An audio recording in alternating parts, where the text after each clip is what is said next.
Assalamualaikum semua, halo teman-teman, balik lagi sama kita, Daiman Podcast. Daiman mengedukasi.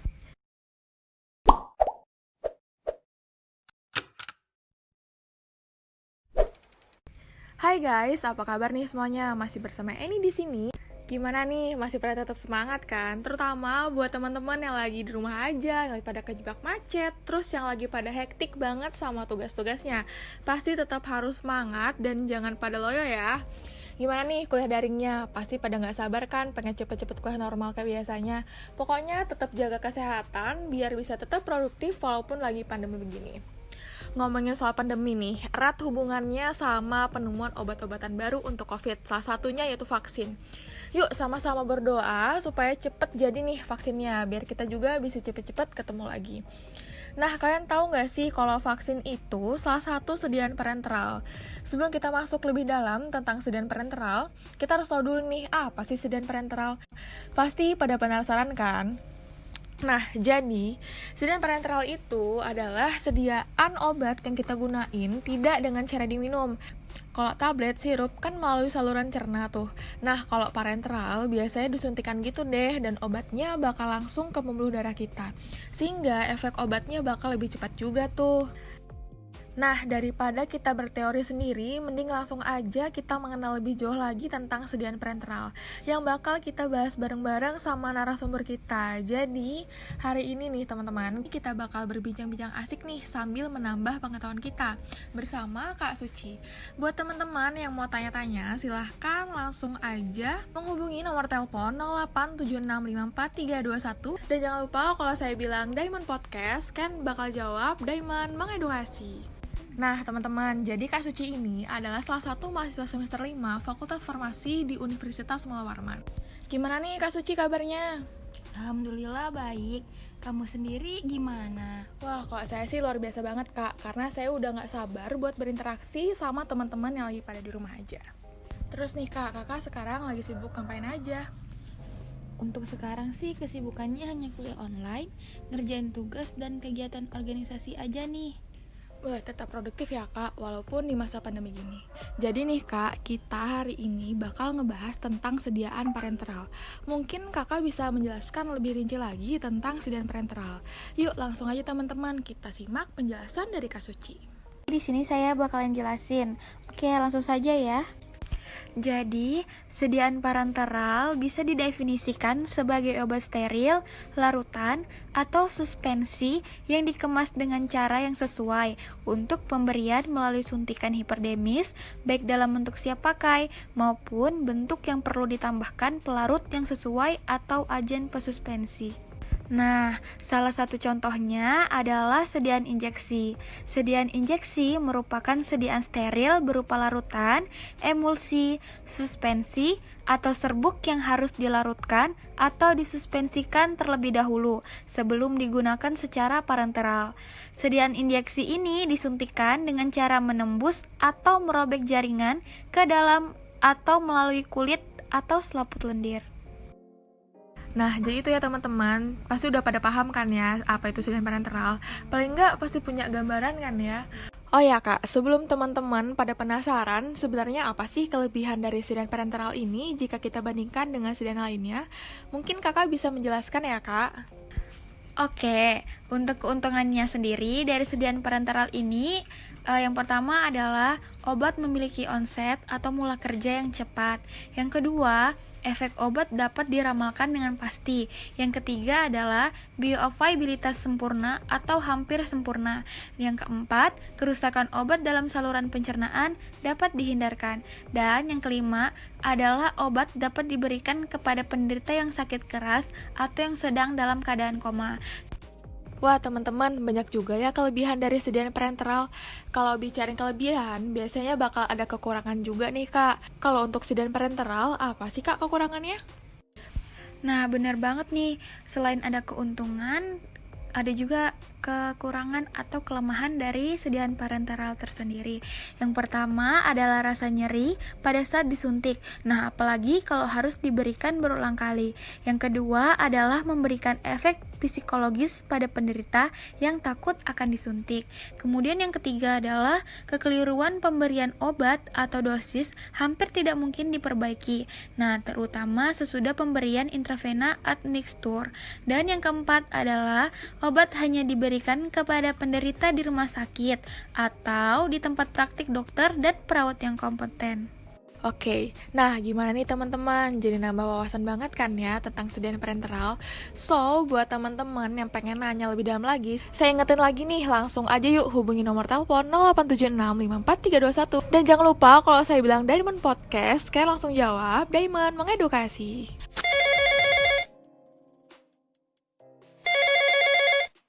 Diamond Podcast, Diamond mengedukasi mantap. Dengan siapa di mana? dengan Dila di Korea. Dengan Kak Dila di Korea nih. Pertanyaannya apa nih Kak? Oke, jadi saya mau nanya nih Kak, untuk rute pemberian sediaan parenteral ini dia bisa lewat mana aja sih Kak? Oke Kak, gimana nih Kak Suci? Nah, untuk rute pemberian sediaan parenteral itu ada 7.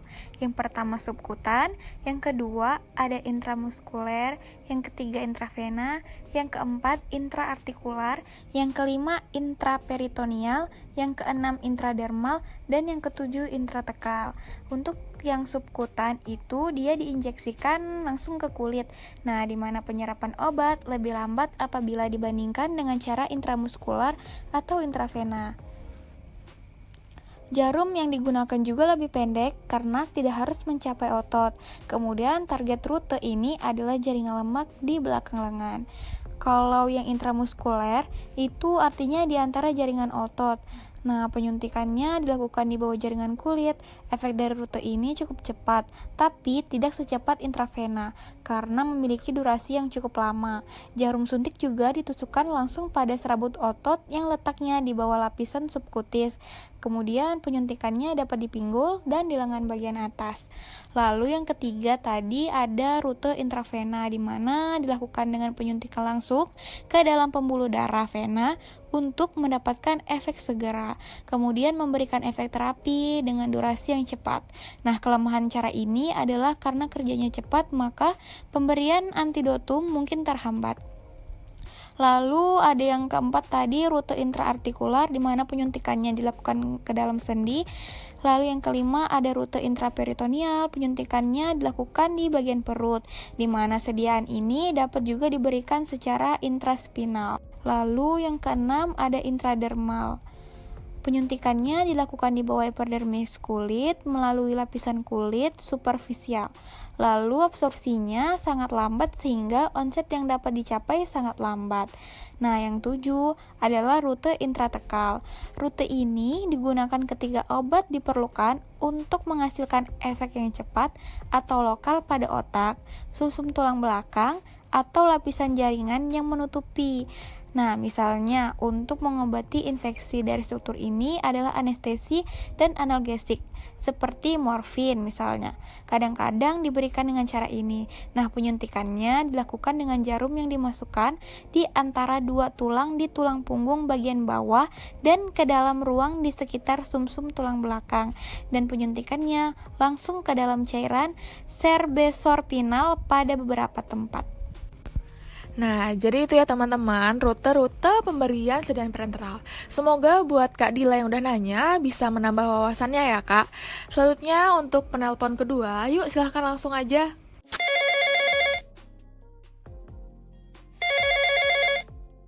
Diamond Podcast. Diamond mengedukasi Dengan siapa di mana? dengan Winci di Bekasi. Winci di Bekasi ingin menanya apa nih? Jadi Kak, saya mau tanya, bagaimana perihal karakteristik sediaan parenteral nih Kak? Terus apa aja ya Kak karakteristiknya? Terima kasih. Oke, terima kasih. Mungkin Kak Suci bisa langsung menjawab Kak. Nah, Bagus banget nih pertanyaan dari Winci. Untuk karakteristik sediaan parenteral sendiri itu ada. Nah, kalau karakteristiknya itu yang pertama harus steril, di mana sediaannya bebas dari mikroorganisme baik bentuk vegetatif maupun non-vegetatif. Kemudian sterilitas suatu sediaan parenteral akan terjamin jika sediaannya melalui proses sterilisasi yang valid dan kemudian dikemas dalam bentuk dan kemasan yang mampu mempertahankan keadaan sterilnya. Nah, kemudian untuk karakteristik yang kedua adalah bebas partikel atau bebas partikulat. Partikulat di sini yang dimaksud adalah bebas maupun substansi yang tidak larut yang muncul dalam produk parenteral. Nah, sumber partikulat sendiri yang pertama itu adalah dari larutan dan bahan itu sendiri. Kemudian juga bisa dari proses produksi, misalnya lingkungan, peralatan, dan personil. Lalu sumber lain seperti komponen wadah untuk mengemas sediaan. Bisa juga bersumber dari alat yang digunakan untuk penghantaran sediaan dan proses penyiapan campuran sediaan steril. Lalu contohnya adalah partikulat dapat berupa selulosa, serat cotton, gelas, logam, dan plastik. Lalu karakteristik yang ketiga adalah bebas pirogen. Nah, pirogen ini dapat bersumber dari air sebagai yang digunakan sebagai pelarut. Kemudian wadahnya yang digunakan dalam produksi, pengemasan, penyimpanan, dan penghantaran obat dan zat kimia yang digunakan untuk membuat larutan. Nah, lanjut ya. Untuk karakteristik yang keempat adalah stabil. Nah, artinya adalah tidak mengalami degradasi fisika. Misal, bentuk sediaan larutan, maka sediaan tersebut tetap berada dalam bentuk larutan atau bukan suspensi. Yang kelima adalah tonisitas. Nah, karakteristik ini berhubungan dengan tekanan osmosis yang diberikan oleh suatu larutan dari zat atau zat padat yang terlarut. Jika selnya dimasukkan ke dalam larutan yang hipertonik, maka cairan dalam sel akan keluar yang ditunjukkan dengan pengkerutan sel tersebut. Sebaliknya, jika sel diletakkan di dalam larutan hipotonis, maka cairan akan masuk ke dalam sel yang menyebabkan sel akan mengembang dan akan pecah atau lisis. Untuk sel darah merah disebut dengan hemolisis. Wah, menarik banget ya pembahasan kita kali ini. Oke, mungkin cukup ya teman-teman buat pertanyaannya. Dan untuk Kak Suci, terima kasih banyak Kak sudah mau berbagi ilmu bersama teman-teman di Diamond Podcast. Jadi sehat selalu ya Kak. Buat teman-teman, tetap stay ya, karena kita akan menampilkan video yang tentunya nggak kalah bermanfaat buat kalian. Langsung aja yuk, check it out. Selanjutnya adalah aspek biofarmasi dari transportasi sediaan parenteral. Nah, aspek ini dipengaruhi oleh 4 faktor. Yang pertama adalah faktor fisikokimia. Nah, faktor ini terdiri dari laju disolusi, koefisien partisi dan kelarutan dalam lemak, dan interaksi obat atau zat aktif dan bahan tambahan lain dalam sediaan. Nah, untuk laju disolusi itu terdiri dari 2, ada yang bentuk sediaan dan ada kekentalan larutan parenteral atau suspensi. Kemudian, faktor yang kedua adalah faktor formulasi. Faktor ini terdiri dari 4. Yang pertama yaitu larutan dalam air, di mana penambahan bahan makromolekul yang larut dalam air ke dalam larutan dengan pelarut air dapat memperlama waktu aksi zat aktif yang terkandung. Nah, makromolekul tersebut dapat meningkatkan kekentalan cairan difusi yang selanjutnya akan menghambat laju perpindahan zat aktif ke cairan interstisial, baik dengan membentuk kompleks yang sukar larut hingga sukar diabsorpsi, maupun dengan menghambat metabolisme senyawa oleh enzim proteolitik. Contohnya adalah polivinilpirolidon, gelatin, dan karboksimetil selulosa dapat memperlama aksi insulin. Faktor formulasi yang kedua adalah suspensi dalam air, di mana penyuntikan suspensi dalam air dapat memperlama aksi obat dan aksi ini tergantung pada ukuran partikelnya. Nah, perpanjangan waktu aksi dapat meningkat dengan bertambahnya diameter partikel sampai 100 mikrometer. Pemakaian partikel tersebut akan menyulitkan penyuntikan dan menimbulkan rasa sakit karena ukuran partikel yang lebih besar. Kemudian, penambahan makromolekul yang larut dalam air ke dalam suspensi tersebut akan menambah waktu aksi. Nah, hal ini terutama didasarkan atas sifat reologinya, yaitu untuk meningkatkan stabilitas sediaan. Contohnya adalah makromolekul tersebut seperti metil selulosa, natrium alginat, gelatin, dan dekstran. Faktor formulasi yang ketiga adalah larutan dan suspensi dalam minyak, di mana pelepasan zat aktif dari larutan dalam pembawa minyak jauh lebih sulit dibandingkan dengan pembawa air, karena efek ini lebih dipertegas bila kekentalan larutan sediaan bertambah, misalnya oleh adanya sabun alkali tanah atau aluminium stearat. Contohnya adalah aluminium oleat, aluminium monopalmitat, kalsium, dan magnesium stearat mempunyai efek yang sama. Faktor formulasi yang keempat adalah pengendapan zat aktif pada tempat penyuntikan.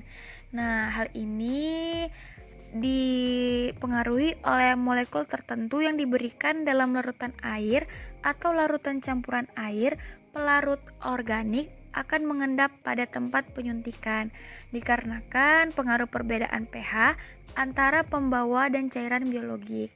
Kemudian pengendapan juga dapat memperpanjang aksi zat aktif. Wah, gimana nih teman-teman? Setelah menyimak video tadi, pasti teman-teman makin paham kan tentang sediaan parenteral.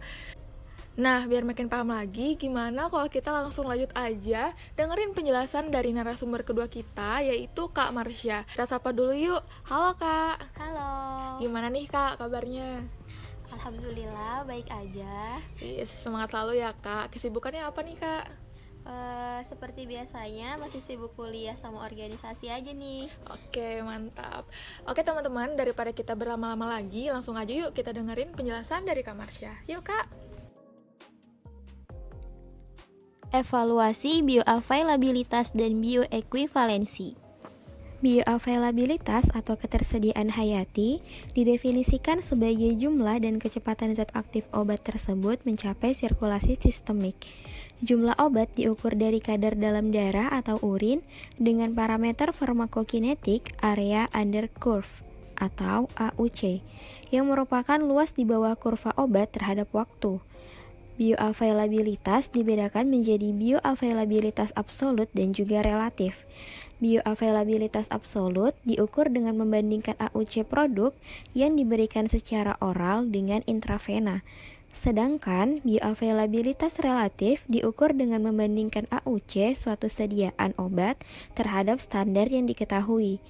Kemudian ada bioekuivalensi yang berhubungan dengan istilah bioavailabilitas, yaitu suatu respon terapeutik yang ditetapkan dari suatu produk obat terhadap produk obat lainnya. Dua produk obat dikatakan bioekuivalensi jika keduanya diberikan dengan dosis molar yang sama dan akan menghasilkan efek terapeutik yang sama. Evaluasi bioavailabilitas dan juga bioekuivalensi dari sediaan parenteral, yaitu yang pertama, persyaratan uji BA atau BE bagi produk obat kopi penting dilakukan dalam rangka penjaminan mutu dan efektivitas obat, serta meningkatkan daya saing global. Yang kedua, kewajiban uji BA atau BE bagi produsen perlu diberlakukan sebagai upaya penjaminan mutu obat oleh pemerintah. Dan yang terakhir, pedoman uji BA atau BE yang telah dikeluarkan BPOM bisa menjadi acuan bagi produsen obat kopi untuk melakukan pengujian produknya sebagai jaminan kualitas obat terhadap konsumen. Nah, jadi itu dia pengertian dari evaluasi bioavailabilitas dan juga bioekuivalensi. Makin paham banget sih Kak dengerin penjelasan dari Kak Marsha barusan. Terima kasih banget nih Kak Marsha udah bersedia meluangkan waktunya di tengah kesibukan kuliah Kakak. And today, kayaknya kita udah di penghujung siaran kali ini. Semoga teman-teman semua bisa makin bertambah nih ilmunya. Jangan lupa tetap jaga kesehatannya. Stay at home dan stay healthy. Jangan lupa dipakai maskernya kalau mau keluar rumah. Terima kasih banget atas antusias dan atensi teman-teman hari ini. Bye-bye.